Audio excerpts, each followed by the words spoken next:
was at their home, and we all slept there. And on the way up, we saw this flashing red light. It was probably, what, an airplane? We convinced Ty that that was Rudolph's nose, you know, and that Santa was on his way to Grandma's house, and he better get to sleep once we got there. But they were totally convinced that Santa came that Christmas. He still believes that too. Yeah. Our home, the last 2 or 3 years of his life, traveling from Ogden. Every day that I could. Wednesdays I'd have some scout meeting or something, but nearly, 3 or 4 times a week, and Saturdays, he would come down, and he wasn't a carpenter, I think I could safely say that. He was certainly a grocer that knew how to get the job done, however, and I've often I can't help, look at my house without emotion at the roof, ceiling inside, all the cedar and everything that he would hand up to me or put in place there, and just always just leaning into the wind, and I would have paralysis by analysis, and trying to decide what goes where and everything, and I knew that if I didn't know what we were going to do tonight before he got there, it would be done one way or the other. So if you wanted it done right, you knew beforehand? Yeah, it only takes a couple of times, that too, before going in, you know. We always said his motto was ready, fire, aim.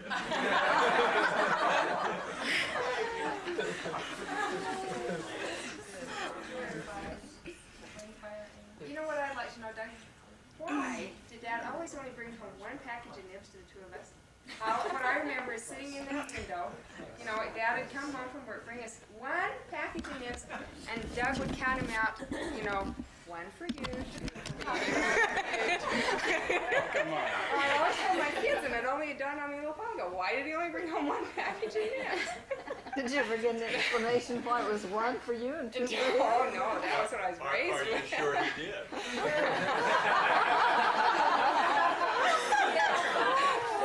I could probably tell more on Doug than more on Dad. Do any of Look, he knew you were so gullible that somebody had to teach you that. That's right. It's just like she doesn't want a piece of pie in the restaurant. Yeah. I told her, Dad, no, don't bring me that one. It runs in the family, Tom. And many of you remember the fire that I realized I was the only one living Oh. No, Doug was there. I was there. Were you there? Yeah, I was at the store that night when you called, and Dad hung up the phone. It was white as a sheet, and said, "That was Catherine. She said the house is on fire," and then the line went dead. Just like that. And we went out and got in the car, and it's the only time in my life I remember Dad driving slow. He drove and stopped at every stop sign. My dad stopped at every stop sign and went up to Jackson, all the way up to Jackson and across Jackson, stopped at every stop sign. And I couldn't believe it. I mean, I was panicky. He was obviously saying, "I'm going to remain cool. I don't want to get in an accident," but I didn't. We could probably spend another night on his driving, and that would be the classic. I remember Doug thinking I was joking when I called the store. Do you remember that, Doug? On the fire? Mm-hmm. Okay. It would be just like Kurt. It would be just exactly like Joe or Natalie calling Kurt and saying the house is on fire, and say, "Oh, sure." Doug didn't believe me at all. It took me a minute, I'm sure, to get through the dad. But that was, that was quite an event. That was something. The thing that about Mother, appreciated about Mother was, it was inspiration, and she always tells that she was even home that night. What about, are you going to tell us about the fire? Yeah, well, just that, the occurrence there. You know how it started on their study group? Remember their study group they had forever and ever on Sunday nights, had been at their house. Remember the light switches in the kitchen, that panel? Someone had switched them on, trying to find the light, and in doing that, turned on the fan above the stove, and it had stuck. Hadn't worked for years, really. Oh, really? Yeah. Hadn't it? Yeah. Okay, so they just turned that on. That was Sunday night. Then Monday night at about 8 o'clock, Mother was supposed to be to an in-service meeting, and, she would be committed and go to that. But she felt She just felt she shouldn't go that night. You know, just a strong feeling not to go. I feel that a lot. Yeah, I know. Yeah, right. And she saw a glow on the stove first. That made her wonder, didn't it? And then she walked around the house, and going down that hallway, she looked up, and through the vent she could see the fire, the flames. And then she called to me. Yeah, she called me. She didn't call the fire. Oh, I don't know what she did first, but anyway, I was upstairs in that corner bedroom, and you know how it is with making your kids hear. I didn't even probably have music going, but I was reading Ivanhoe. The reason I associate this with Christmas is because the next day in school I had to wear my purple sweater outfit that they had given me for Christmas. I remember sneaking and finding it. So that's what I remember about that. And I had to wear it to school. And, can you imagine wearing something? Why I did that, I don't know. I guess it was all I had to wear. Can you imagine how it smelled? But anyway, so she finally got my attention. You know, up there, and it was all up in the attic, and if she hadn't been home, that's why she tells me about the story. She's told me about the story, I'm sure, many times. So Really, we lost all work. I was appreciative that she decided to stay home that night, but Well, you couldn't have gotten out of that bedroom. You were in a the very smoke, bad spot. absolutely Oh, the worst spot terrible of the spot house. in the house. The smoke would have, I'm sure, just come. And I went up those stairs. We were taking everything out of the house, and the firemen were upstairs, and I ran up, knowing that I could go up there and get some things and come down. And it was when I learned that it is not breathing the smoke that overcomes you. You cannot breathe, but you get in that smoke, and it's completely overpowering. By the time I hit the top stairs, I was on my knees, and the firemen dragged me downstairs. Yeah. What do you mean, it's not breathing? It is. I always thought that you breathe the smoke in and that overcame you. It's just that the smoke, the dense smoke. I don't know what it is, but it. You can't don't hold have your to breath, breathe and it doesn't mean anything. It Yeah, smothers your oxygen. yeah. It just Your skin and overcomes you literally. That was something. I just realized I didn't know how. One other thing I'll just tell. Who was I telling? How many of you knew Mother did aerobics? Stan and Diane, when I was talking about that. Do you know that Mom did aerobics? No. Yeah. When let's see. She was aerobic. yeah, she was. That's probably true. I think it was when I was in high school, wasn't it, Tom? It wasn't while you were on your mission, was it? No, I'm pretty sure it was Junior college or something like that. when I did. Okay, it was just right about then, and they started up this new aerobics class down at Desert Gym, and she got all excited, and we went down there together and did aerobics. And nowadays that we do it so much, it's just fun to realize that Mom did it. So let's see. We're all looking for those fanciful moments of, the magic of Christmas and childhood. And I remember, I guess we lived in Price, I don't know, maybe we even lived down on Gramercy, but I was not very old. I was probably only 6 or 7. And I remember I was sleeping in the basement, and Grandma's house was so huge at that age. Do you remember how big it was when you were little? And you don't want to go back to places like that because you see how disappointingly small they are. But that front room was an acre in size, and I remember I was downstairs, and I either had to come up, well, obviously for some trumped up reason I had to come up because there was a bathroom downstairs and everything. But I came up, and it was probably 1:30 in the morning, and it was quiet. Everyone had gone to bed. I remember walking through the kitchen and hearing that clock chime. All was well and peaceful, and the clock was chiming. I went around into the dining room and then just glanced into the front room, and the moon was washing in that room, and I couldn't make out specific toys, but it was a wonder. I thought I saw fairies and leprechauns in that room, and that I think that was an absolute height of the wonderment of being a child, of knowing that there were all kinds of toys for me, and it was just a couple hours away, and I couldn't turn on the lights, and I couldn't get in there, but I'll tell you, life has been downhill.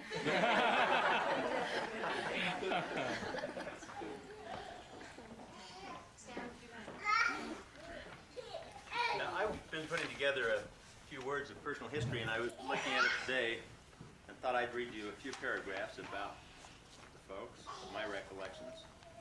many pages is it? It's 1.5, Frank. Dad could be described as ruggedly independent. He was a humanitarian, a willing worker, a contributor, and almost totally unselfish. He was a fiercely proud individual, but not in the negative ways often associated with pride. He was more likely to perform a burdensome or unpopular task than to ask someone else to do it. He would rather pay too much for an overbilled product or service than to have someone believe he could not pay. He sought no plaudits nor credit for his many contributions of time and worldly goods. In the business world, there were those who took advantage of his reticence to be confrontational. It amazed me that he harbored no malice nor animosity toward those individuals. An excellent horseman, Dad almost always had a horse pastured somewhere. He rode for many years with the Weaver County Sheriff's Posse. He loved Lady Gay, a horse it seemed we had all the years I was growing up. Dad always claimed excellent health and felt the best cure for most maladies was to ignore them. The process worked well for him through everything except cancer, the malady which took his life, but which could almost certainly have been detected at a curable stage. Dad was the oldest of 5 children and felt the weight of responsibility at an early age. The Great Depression occurred just as Stan and Emily began their family. These events undoubtedly were factors in the establishment of Stan's work ethic. The work ethic affected his personality, his relationship with his children, and the management style used in his businesses and the many civic, church, and other assignments he took throughout his life. During my elementary years, it was Dad's style to leave the home about 7 a.m. each morning for the store. His return in the evening was dictated by whatever time a church, city council, or other meeting was scheduled. 6 to 12 minutes was what I calculated as adequate time to eat whatever Mother had prepared, change his clothes, and leave again. Almost all of my recollections of Dad at home are of his changing his clothes and leaving. This is not to say that he did not leave with me a male role model. I went with Dad to the grocery store and watched him throw stock, run a cash register, build shelves, keep refrigeration equipment running. Daily cash reports and accounting efforts were completed after hours or after others left, and strategic planning was relegated to be done after the after hours. During his many years as a bishop and continuing while he served in a stake presidency, he was the executive in charge of the stake farm. I spent countless hours there with him. His executive duties, as he saw them, frequently included shoveling chicken coops and always required our active assistance in the hay harvest. I recall other evenings with Dad, remodeling the church house, building scenery for the All Faces West production, cleaning the mutual camp, and rebuilding the scout shack. During my high school years, Dad had an interest in 3 ranches in southeastern Idaho. We often drove on summer Mondays to Nownan, Slug Creek, or the Bottoms and put up hay, fence, built ditches, de-rocked fields. We usually returned on Thursday evening, early enough to allow Dad to hold a bishopric meeting or attend city council. Mother chose to be dependent upon Dad. She truly idolized him. She did this so sincerely during my childhood years that I was shocked in my adult life whenever Dad was not selected from a group of contenders for some civic, business, or religious award or calling.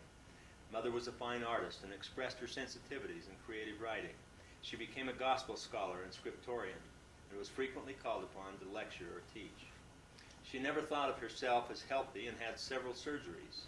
She validated her illness claims by dying a rather sudden death preceded by almost no symptoms just a few months after Dad's death. Emily moved quickly in everything she did. She made decisions easily and knew exactly how she wished to decorate each room of her home. A doctor had told Mother that childbirthing would be very difficult for her 4'11" frame, and she felt blessed to deliver 6 children over nearly 20 years. Although Mother frequently referenced being ill and was often under a doctor's care, it seems she always had a project going. Repainting a room was a frequent event. She did many pieces of needlepoint, crocheting, and cross-stitch. She refinished antiques and kept beautiful gardens. Although she had taught school when they were first married, I don't believe Mother ever worked outside the home after children were born. Although I remember several financial crises and times when the grocery store badly needed help, I don't believe Mother's working outside the home was ever an item of discussion. I know some of those recollections are probably peculiar to me, but that's as I saw them. I was going to say something very much like Doug did. Let me read you part of one paragraph here. When the addition was closed in, building my addition, Doug. father spent many evenings and Saturdays assisting me that spring. His cancer had been analyzed, and he was enduring the painful process of radiation. He was sick and weak, but determined to help both Doug and I as we built our additions. Dad, in my mind, had been more an institution than an individual, and it was that spring that I recognized his mortality. I remember one particular night when he was reminiscent. He told me of several ways, some of them recognizable, that he loved me, and as he drove out of the driveway at 10 o'clock on that cold winter's night, I stood and wept as I began to realize how difficult it was for us to communicate. Some of the things I remember. No.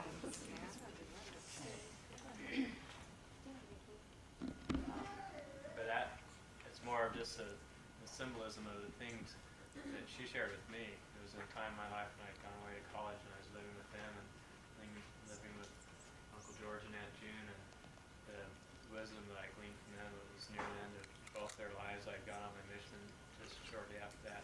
Grandpa died, and then suddenly Grandma died. So it was a special time for me, and that's what I remember most. She didn't write it.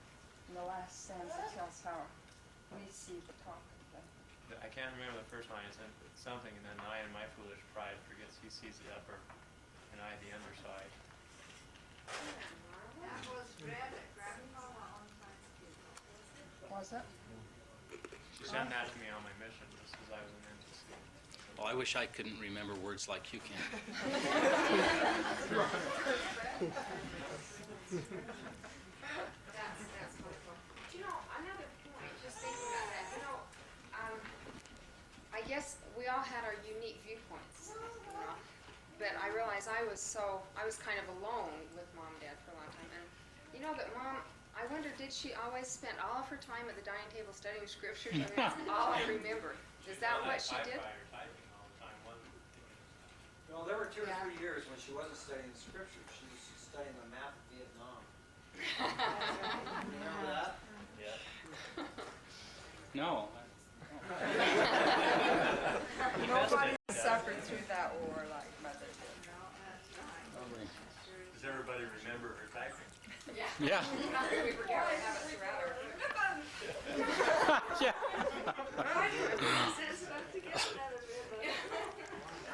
They only cost 35 cents. How come she spells everything like T-H-O-T? And O with just an O. Oh, I think that's characteristic of generation, though. Yeah, I think that's what it was. Where did we go wrong? I've always thought it's more efficient that way anyway. What I remember about Grandma is going and staying overnight. And she would fix whatever we wanted. And one time I came home and said, Mom, I will never have any more brown sugar and melted cheese because that's what she served me for lunch the whole time I was there. So Mom said, why? And I said, well, because I kept asking for it. Jenny and Natalie, I have to tell you, Natalie, do you remember? Jenny, tell when they went and stayed. I would stay there one night and she served Twinkies and Red Hots.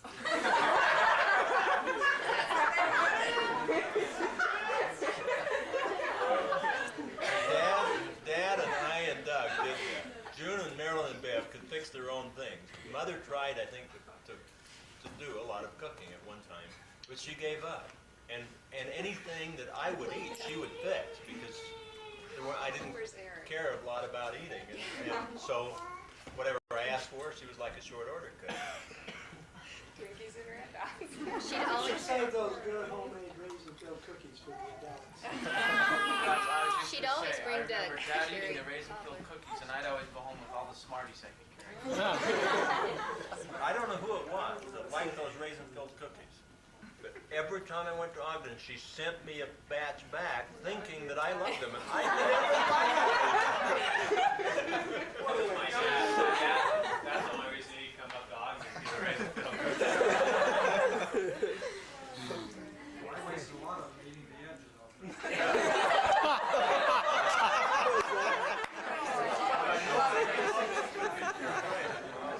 I remember how flattered Mother was when Kelly said, oh, Grandma Brewer, I think your cookies are what milk was invented for. He loved those, not the raisin field. It was the sugar cookies, yeah. I liked her oatmeal cookies, and I thought that's what they were supposed to be like. They had those little thin, crispy. Yeah, the oatmeal crisp. That's in there. Does anybody have that recipe, Stan? Do you have that one? It's in their house and garden cookbook. Oh, is it? I don't remember her not bringing something, either rolls or cherry cobbler, every time she came to our home in Salt Lake. She always brought something. Marilyn, do you Doug has missed that for want to share? 10 years now. I have this very unusual situation in this family. I was down at the dinner horn, not working probably, but down there, and I was upstairs, and I saw a doll buggy, and I had asked for a doll buggy for Christmas. And the shock wasn't when I saw the doll buggy up in the upstairs at the dinner horn. It was Christmas morning when that same doll buggy was under the Christmas tree, and I realized that's where it had been stored. I didn't see it as a word. She was 14. Probably. Now that's when we lived on Quincy, and I don't remember too much more about the Quincy years, but I identify with Greg talking about the Christmas. I thought that house was just so elegant at Christmas time. It was just the storybook house at Christmas time. Oh, always was. Yeah, it always was. I remember that. Yeah, the Big dining room. and always the tree.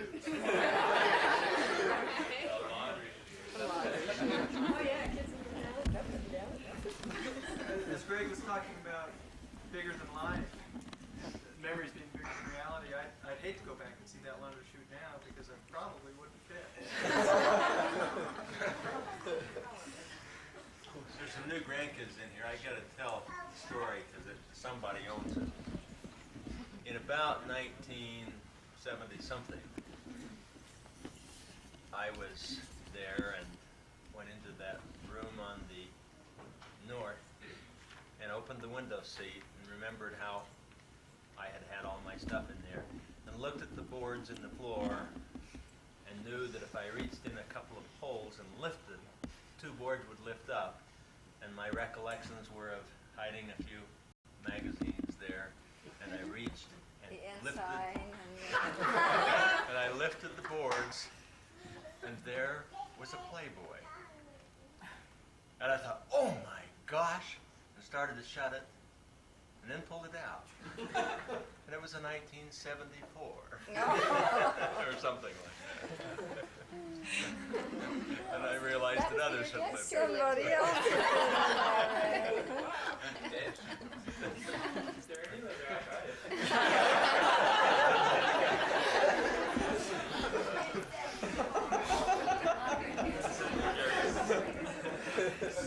Are you getting all this, Tom?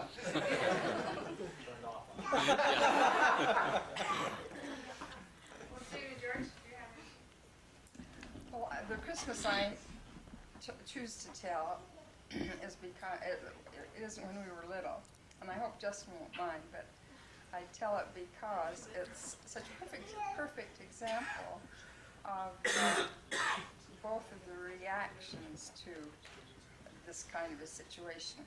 I don't remember how old Justin was, but on Christmas morning, Mother and Dad always came over real early. We didn't get going until they came over. I'm sure you were there, Kathy. And Justin started going through his things from Santa Claus, and there was not a camera that he had asked for. Whoa, I got a camera, but my Santa Claus just did a rotten job.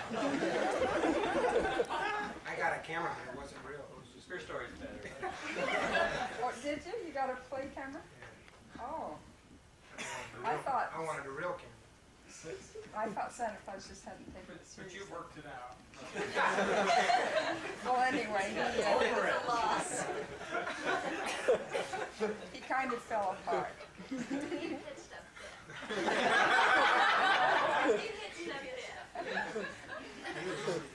And See, that's a pertinent point. funny because it seemed like there were two heads together quickly. They didn't have time to say much. But the next thing I knew, Dad had slipped over home and suddenly brought Justin's attention to the fact that there was a camera there under his chair, right where his toys were. And so Justin ended up having a happy Christmas. Well, first of all, Dad would react to the desire of the child and act on it. And second of all, Mother would somehow have provided a new camera that was over in the cupboard somewhere.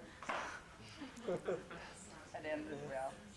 And I'd like George to talk a minute about having his father-in-law help put a roof on his store down in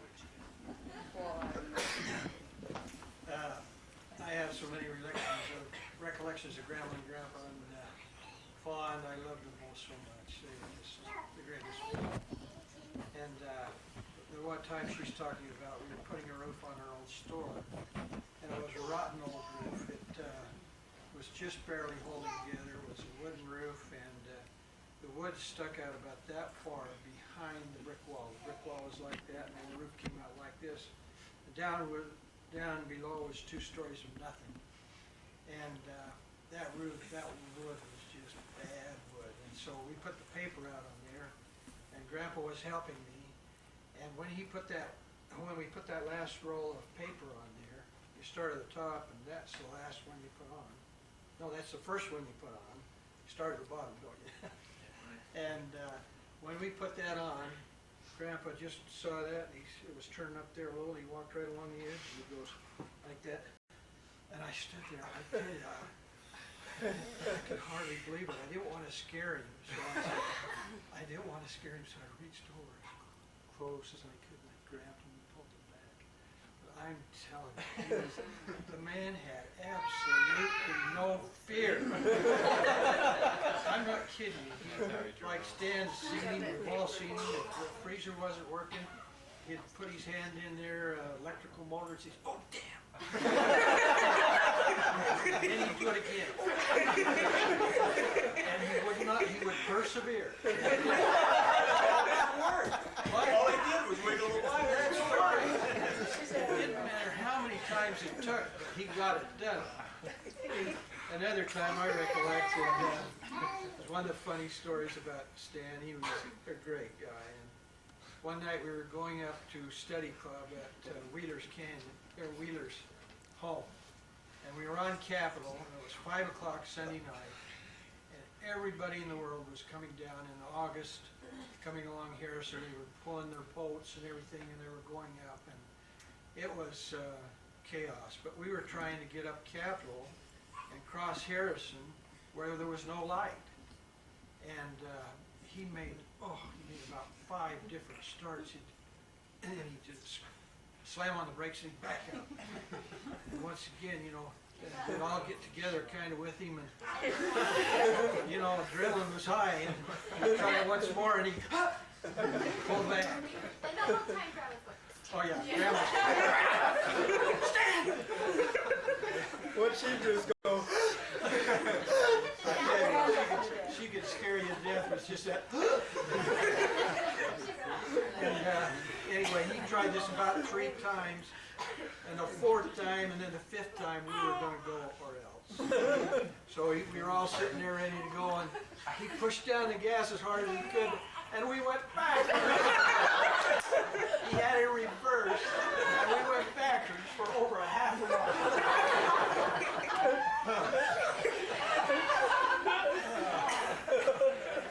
Oh, he was a great guy. But, he had so many. Grandma and Grandpa had so many people there. They helped everybody. You couldn't get ahead of them. They were always, no matter what I did for them, they'd bring over a pie, or what anybody did for them. Grandma made the most beautiful huckleberry pies. And I always loved to go in their home because it was always spotless and beautiful, and you could always feel the Spirit of the Lord in their home. They worked together. They didn't see, for 2 people who saw things so differently, then they did, didn't they? They just had different ideas. Grandma Grandma knew how to weed a garden so beautifully, and she'd Grandpa out there, he'd pull up all the flowers, and leave the weeds.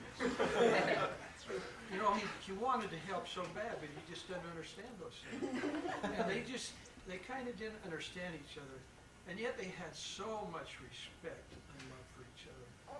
I don't think you could ever go in a home that you'd find the Spirit of the Lord more, people who wanted to serve the Lord and serve their fellow men more than Grandma and Grandpa Brewer. You can certainly be proud. They were great people.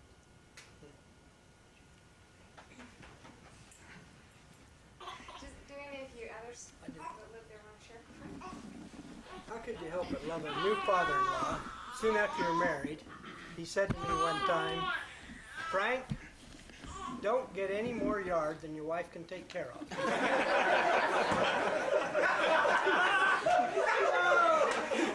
I thought that was pretty good advice. And how could you help but love a guy like that? You know? Now you're in a condo, huh? You find it as a disobedient son-in-law. We went rabbit hunting one time. George and I were going to go, and we asked Dan if he'd like to go with us, and he went. He went up in Morgan. I don't know if you remember or not. Yeah. And we went, it was in the winter time, and he didn't go because he wanted to go out and tromp in the snow. He went because he wanted to be with us. And I remember coming back. It's the only time he really felt like talking business. And you know, he worked so hard at the store, he looked for other things to do. It would give him a little bit of an easier life. Car dealership, radio station, he's involved in these. Car dealership in Logan, radio station in Ogden.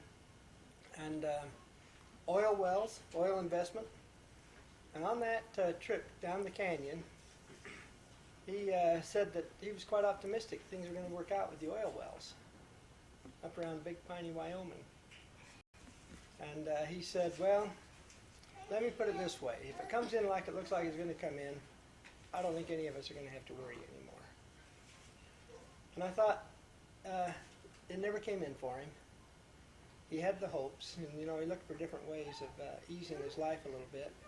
But he didn't say, things are going to be easy for me. He says, if it comes in, none of us are going to have to worry very much. And you know where his thoughts were? It was with his family, and you know, if he had anything, it was everybody's. It was just his nature. And I remember the fire, and your mother kind of got mad at me. Well, we had a few things stored up in the attic. We were back east, you know, and in the Army and then in graduate school. And my missionary journal burned up and a few other things, including my shotgun and the shotgun shells that went off during the fire. The fireman wasn't too happy. So your mother wasn't too happy with me.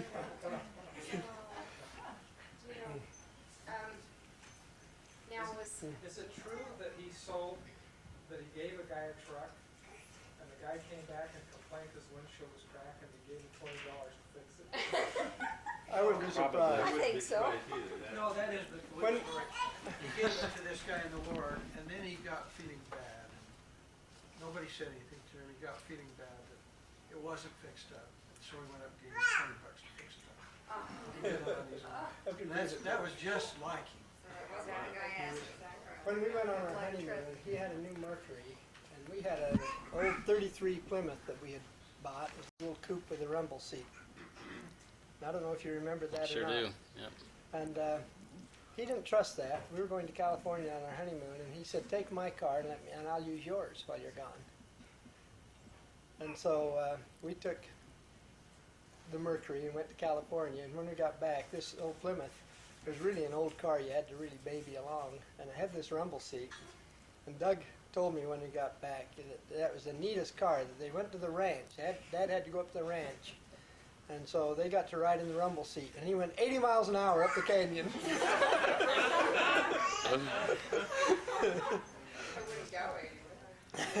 Probably not. That was your car? Yeah. Do you know, Dad was in state presidency, and again when I was home.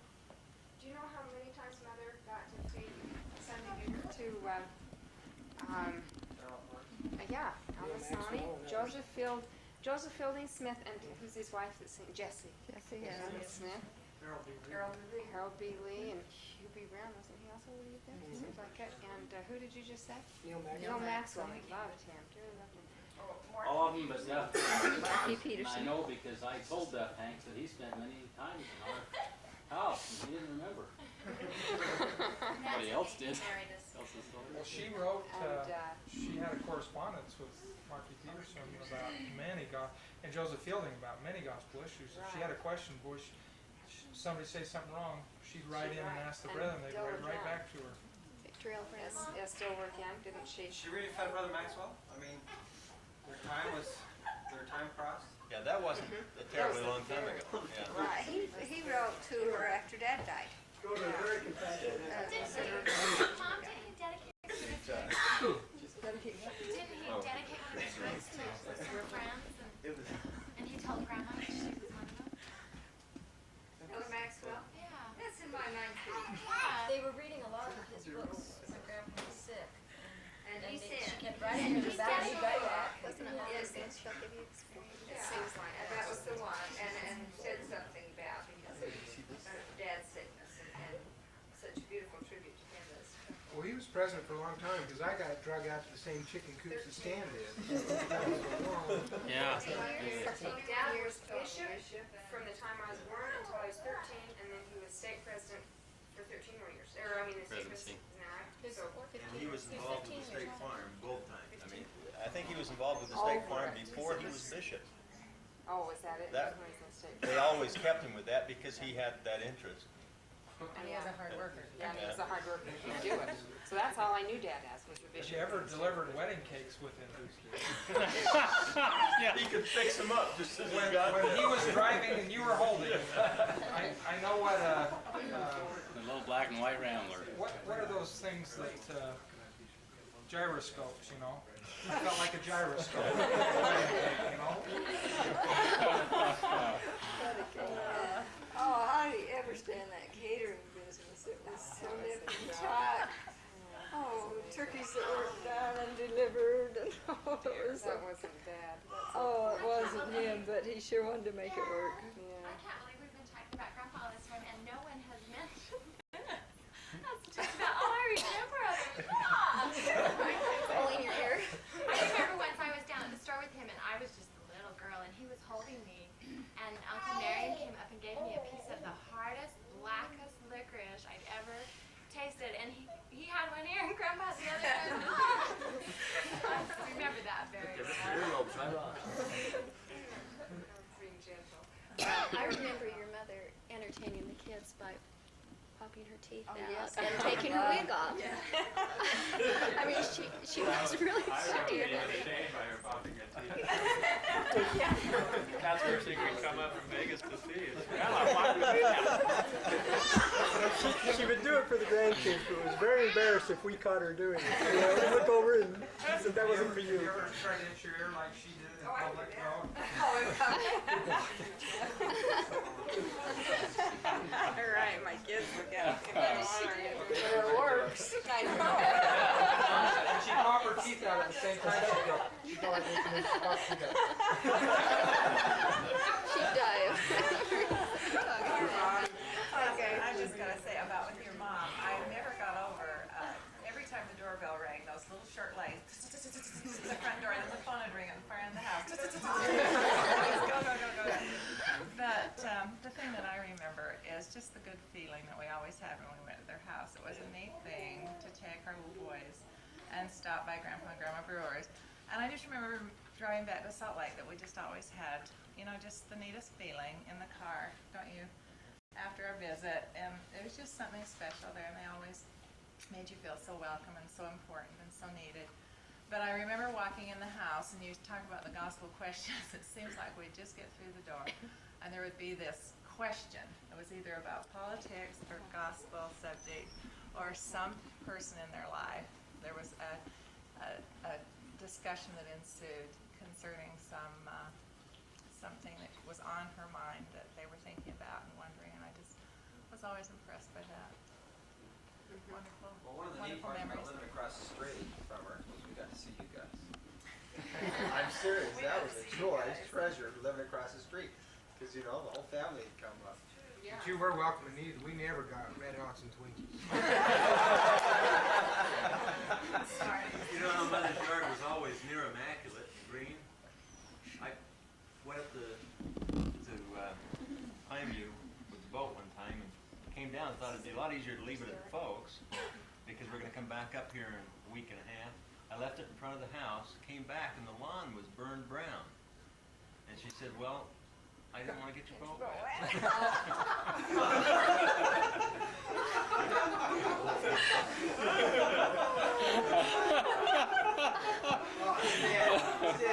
I understand her daughter. I understand her daughter. When Karen and I moved to Boise, we just happened to live in this valley, and on the shoulder of this valley was this huge irrigation canal coming out of Lucky Peak Dam. Of course, that Lucky Peak Dam fed, you know, this huge valley, the Treasure Valley in Boise, and all kinds of farmland. But it was a large canal, I don't know, 30 feet across, but it was up on the shoulder, and we were 3 or 4 houses away from it, and there was a fence between the houses and this canal. And Emily's daughter comes to visit us and looks at that canal and says, now, is that something I should worry about? And we said, it's your choice.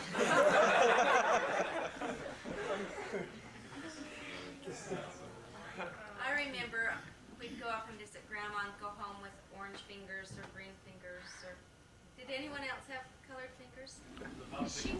No, she'd let you eat the Jell-O. Dip your finger in, and we'd walk around and eat maybe a fourth of a box of Jell-O, and I don't know what she did with the rest of it. But every time we went up, we'd open a new box of Jell-O.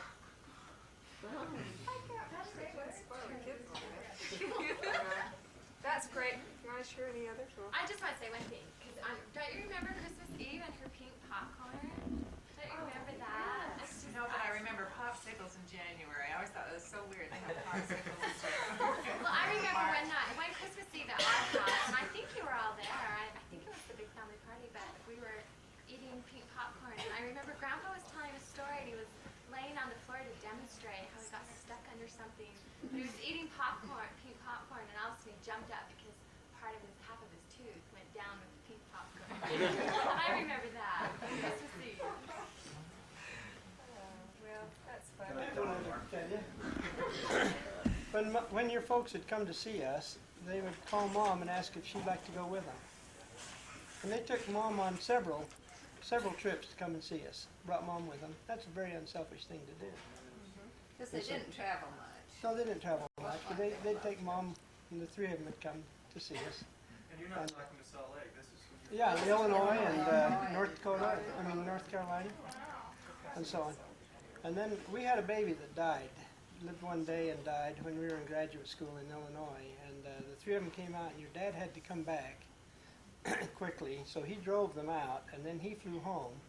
And the 2 mothers were going to drive home and bring the little baby's body home for burial in Ogden.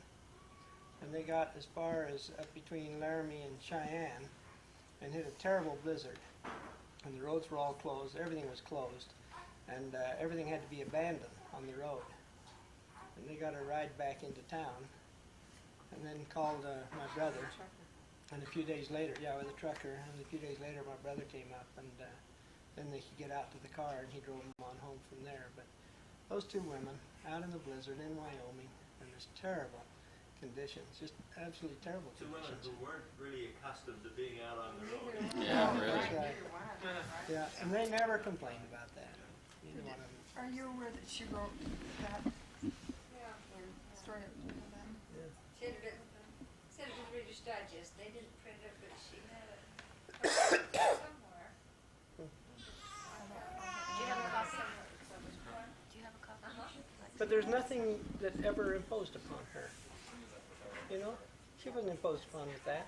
It's a bad experience, but she never let us feel that she was imposed on. Did any of you ever feel like you Ever. ever Can't think of imposed a on her? time. That's Never remarkable. complained.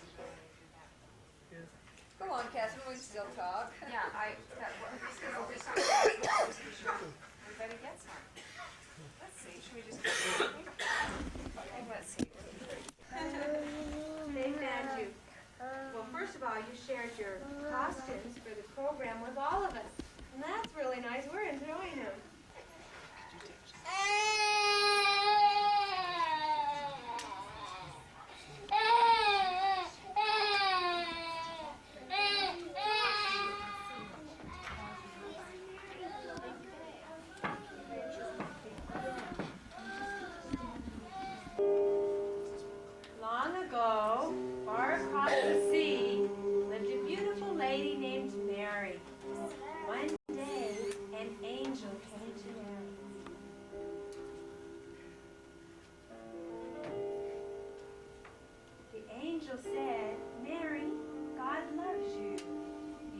going to have a little baby boy.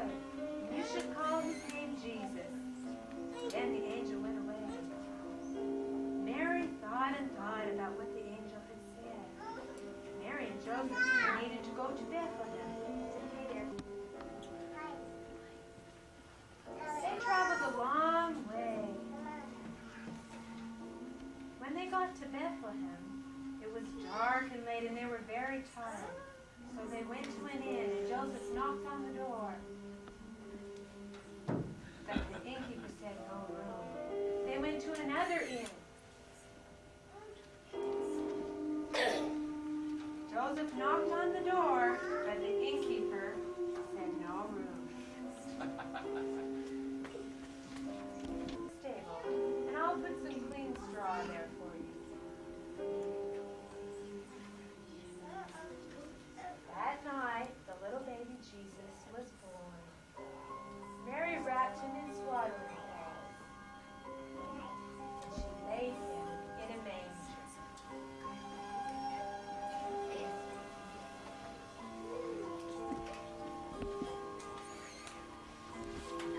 Far out in the fields, the shepherds were tending their sheep.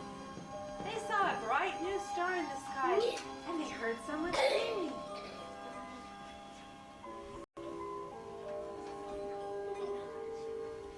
They were frightened, but an angel came to the shepherds.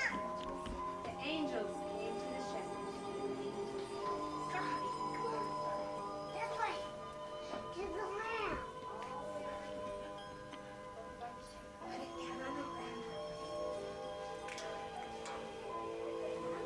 They were frightened, but the angel said, "Don't be afraid.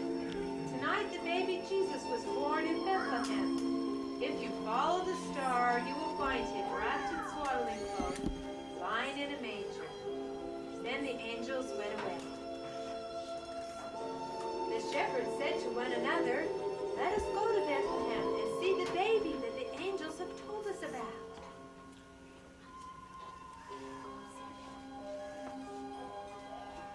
So they followed the star.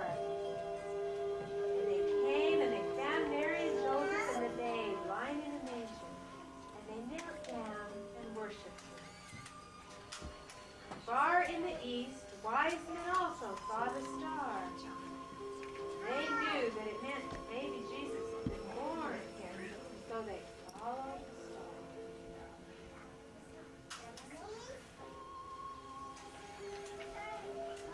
They brought gifts for the baby Jesus, and they knelt down and worshipped him.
like this.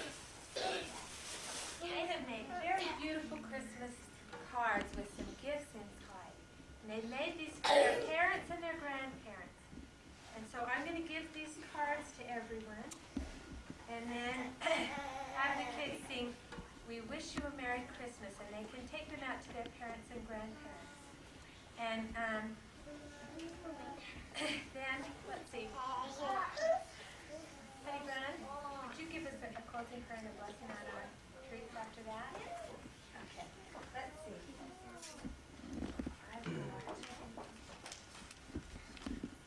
To find the right thing so they can deliver this with their song. Here's Whitney.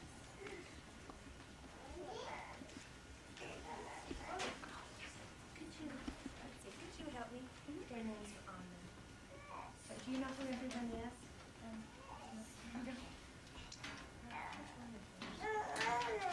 Where's your edit?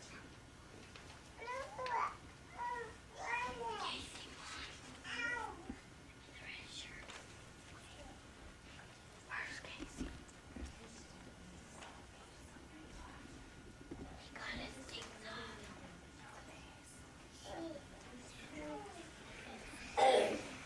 Okay, we're ready.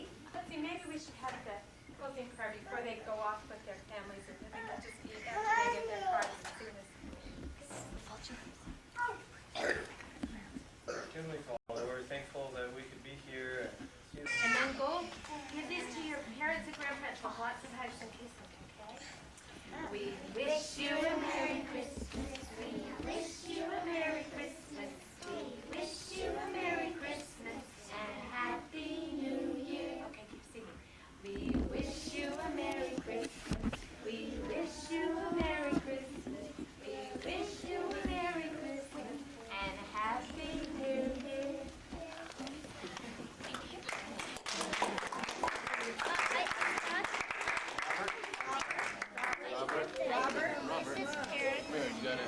You gotta make your other grandmother. That's her boy. Kinley.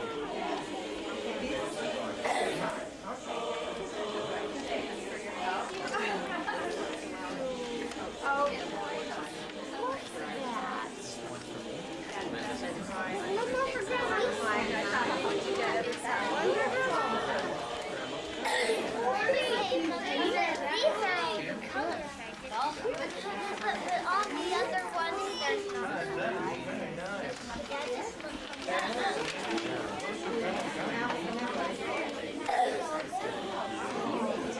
Mom. Joey.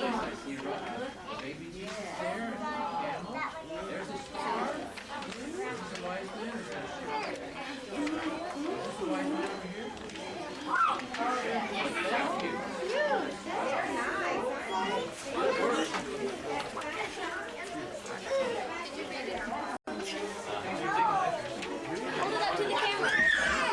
She has this on the brain about having babies. Can you see that? This one is Mary laying down having the baby Jesus.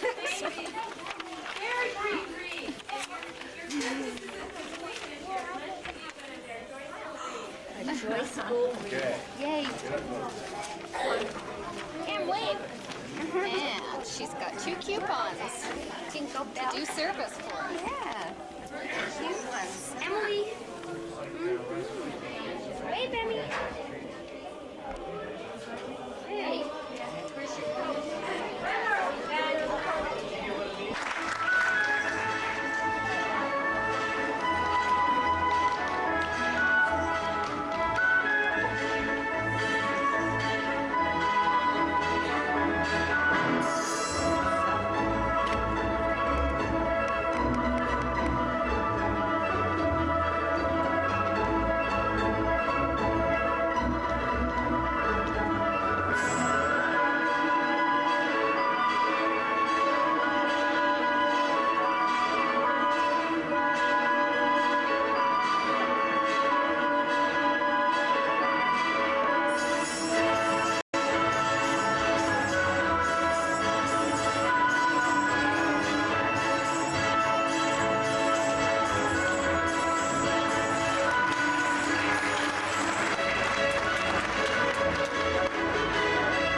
children in this class. Though the boys did have difficulty hiding their irritation when Wally wanted to play ball at recess.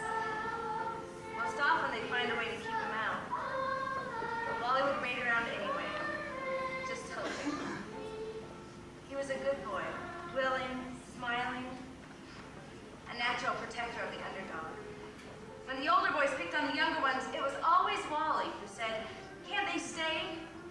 They're no bother." Oh, Wally fancied the idea of being a shepherd with a flute in the Christmas pageant that year, though the teacher assigned him another role.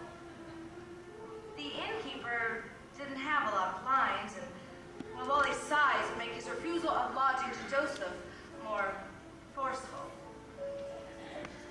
The usual large audience gathered for the yearly extravaganza. Wally stood in the wings, watching with fascination.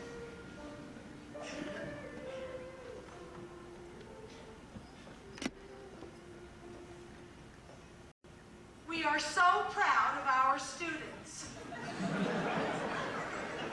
They have worked very, very hard preparing this pageant for you. And now, we would like to present the Christmas story featuring Mrs. Jones's second grade. Now, Wally.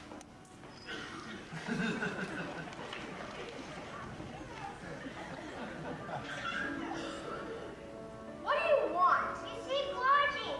Seek it elsewhere. The inn is filled. Sir, there is no room in this inn for you. Please, good innkeeper. This is my wife Mary and is having this child. Surely you must have some sort of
I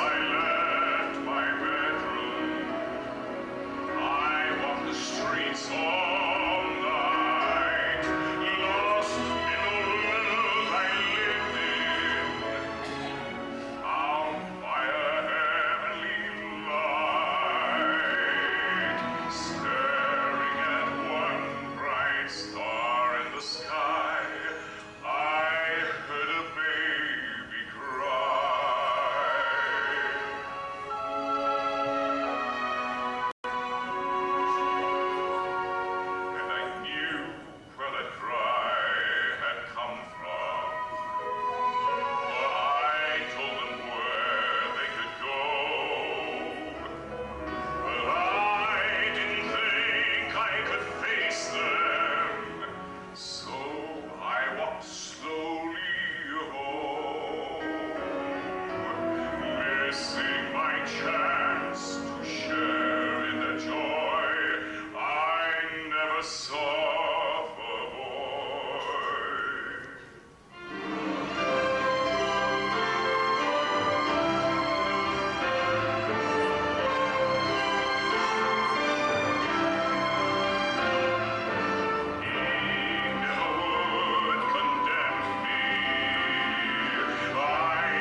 When it came to pass in those days, there went out a decree from Caesar Augustus that all the world should be taxed. And all went to be taxed, every one unto his own city. And Joseph also went up from Galilee out of the city of Nazareth into Judea, unto the city of David, which is called Bethlehem, to be taxed with Mary, his espoused wife, being great with child. And so it was that while they were there, the days were accomplished that she should be delivered. And she brought forth her firstborn son, and wrapped him in swaddling clothes, and laid him in a manger, because there was no room in the inn. And one more voice to the choir of angels. And one more voice singing praise to the King. And one more voice giving strength to the message. The child is born, to him we sing.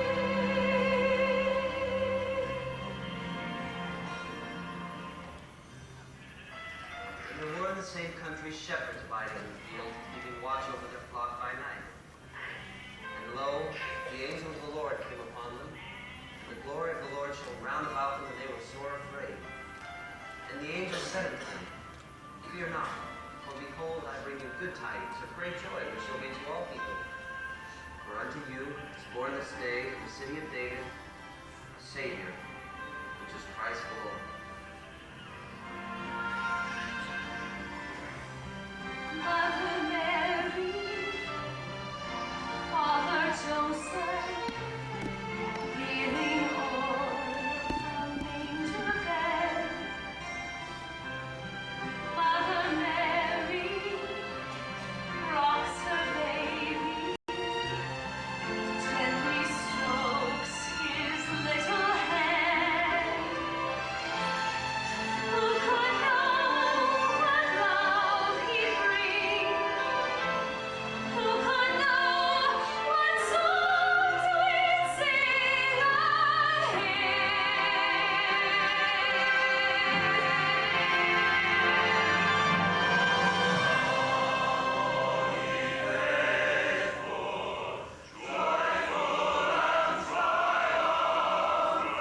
channel, and he's here visiting from Arizona for the holidays, and we'll be hearing more from him later in the show. I'm anxious to show you kind of what we've done. We've already done some 84, I think 89 shows in the month of December, so you've seen a lot of what we do, and this will kind of be a holiday concert showing you all the groups all at once in not a whole lot of time.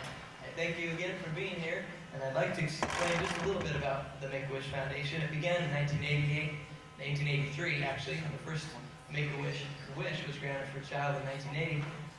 It was a 7-year-old boy who had leukemia and he wanted to be a policeman.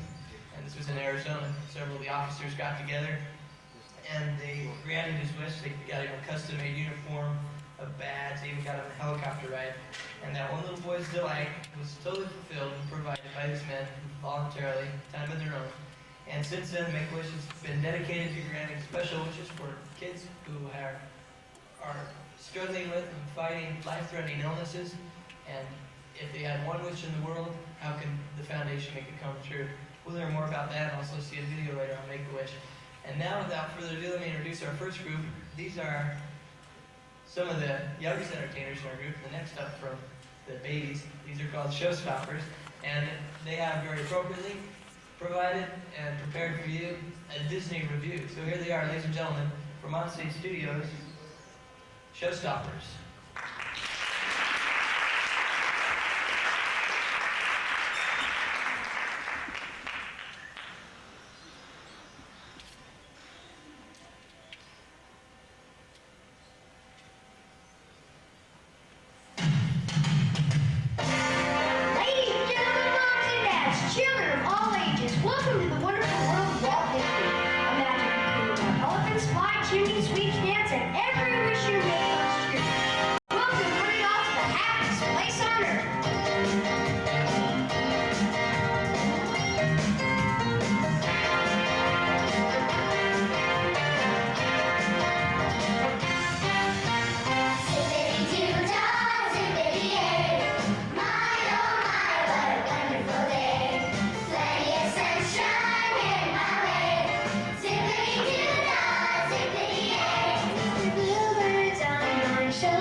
Christmas-only show this year because they were also involved in many outside activities. We'll get to that later and tell you a little bit more about them.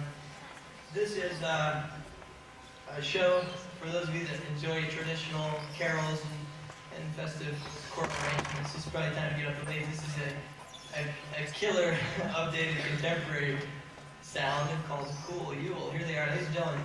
'Tis the season to be jolly, and there's no better way than Cool Yule with Escapade.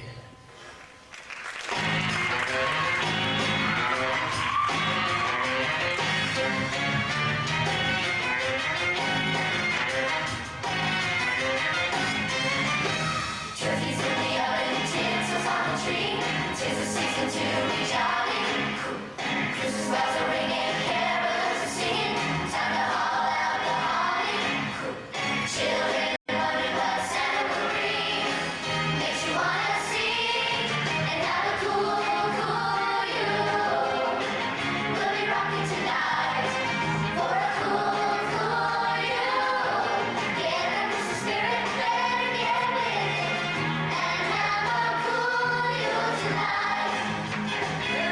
Merry Christmas, everybody, and welcome to this year's Cool Yule Extravaganza. We've got 8 mighty cool hits from the 100 pop charts just waiting for you. So come with us as the North Pole goes rock and roll.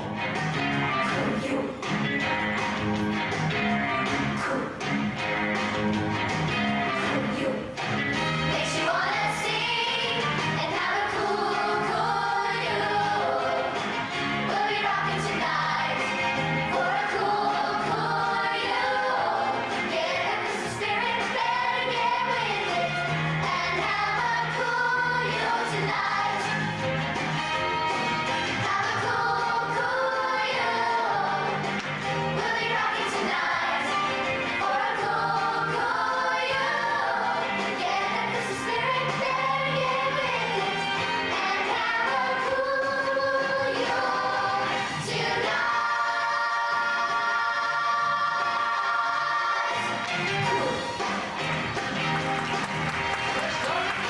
stop is the group you've all been waiting to see.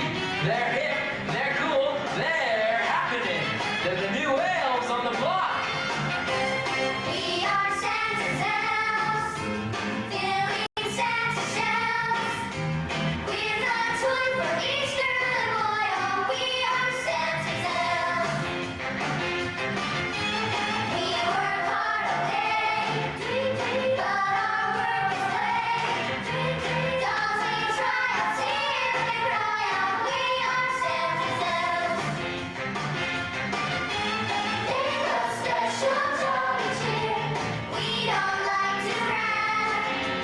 Christmas Eve, we always feel Santa's band. Ho, ho, ho, ho, ho, Santa knows what's good. Do the things you should. And we bet you he won't forget you. We are Santa's elves. Ho, ho, ho, ho, ho, ho. We are Santa's elves. Ho, ho, ho, ho.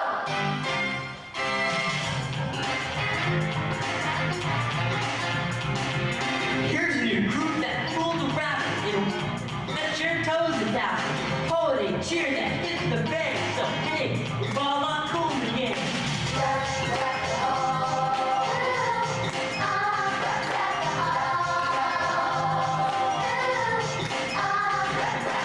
Grab the hall, lots of holly. Now it's the season to be jolly. Now you'll find me some cool apparel. So get down with the Yuletide carol.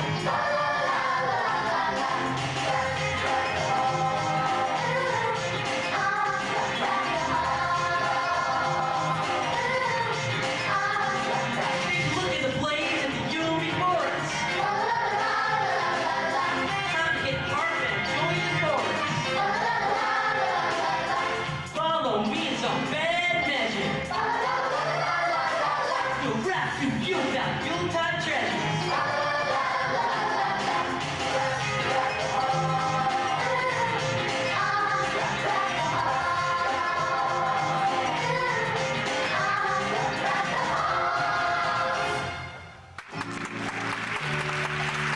Here's someone we haven't heard from in some time, but she's back on the charts again, cooler than ever. Here's Miss Loretta Poinsett. I'll have a blue Christmas without you. I'll be so blue thinking about you.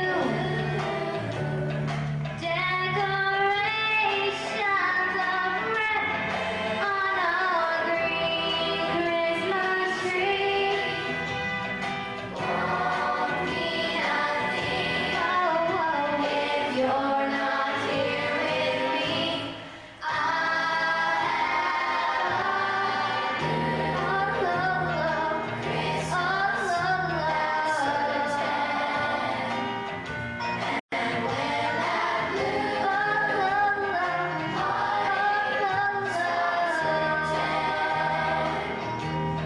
you'll be doing alright with your Christmas apart. But I'll have a blue, blue Christmas.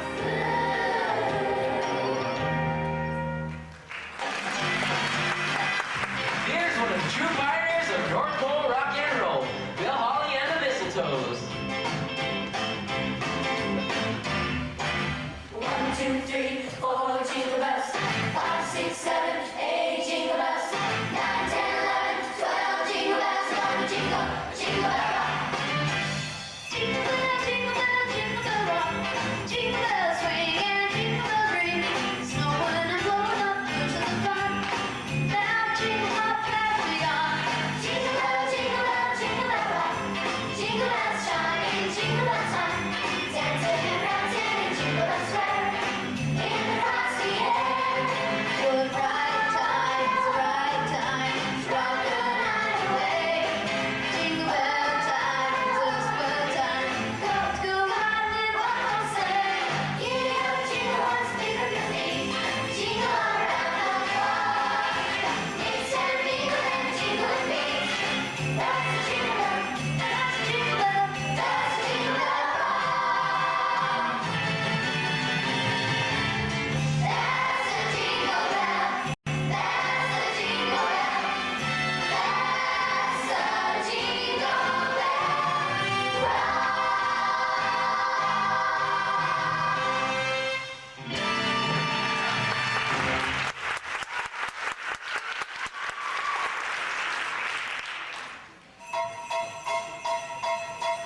Jolly old Saint Nicholas, lean your ear this way. Whisper what you'll bring to us, please, oh Santa, say. And now I bring you the Reindeer Sisters.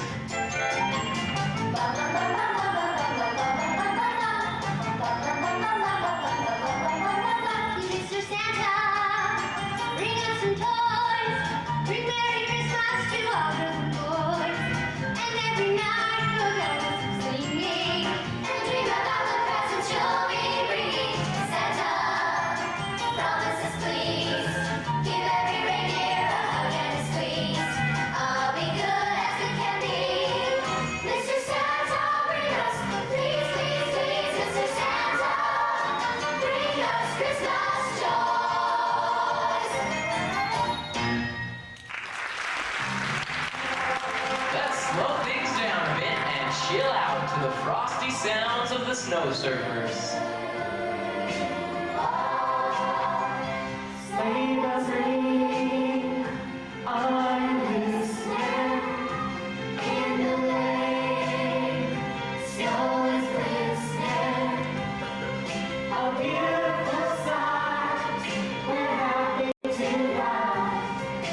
Walking in a winter wonderland. In a winter wonderland. When it snows, ain't it thrilling? Blow your nose, gets a chilling. Go frolic and play, the ice still away. Walking in a winter wonderland. Wonderland. Here's your baddest on the bat, totally humbug. Here's Mr. Scrooge. Ho, ho, here comes Mr. Scrooge. Ho, ho, here comes Mr. Scrooge. Everybody on taking them early. I love to see the presents make the tree. Let's turn up the naivety, now to know the naivety. Where is it gonna be? Ho, ho, here comes Mr. Scrooge. Ho, ho, here comes Mr. Scrooge. Oh, Have Christmas carols for me. Christmas carols, oh. Boys don't need to sing a happily. Oogie, oogie, oogie, oogie, oogie, oogie, ha, What is all this talk about the day off? And boys think do it consistently. If they know what was Christmas Day, we should take it from the plane. That's the way the Christmas ought to be. Come on, everybody, you can't resist. Come join Tim and Tinsel in the Jingle Bell Twist.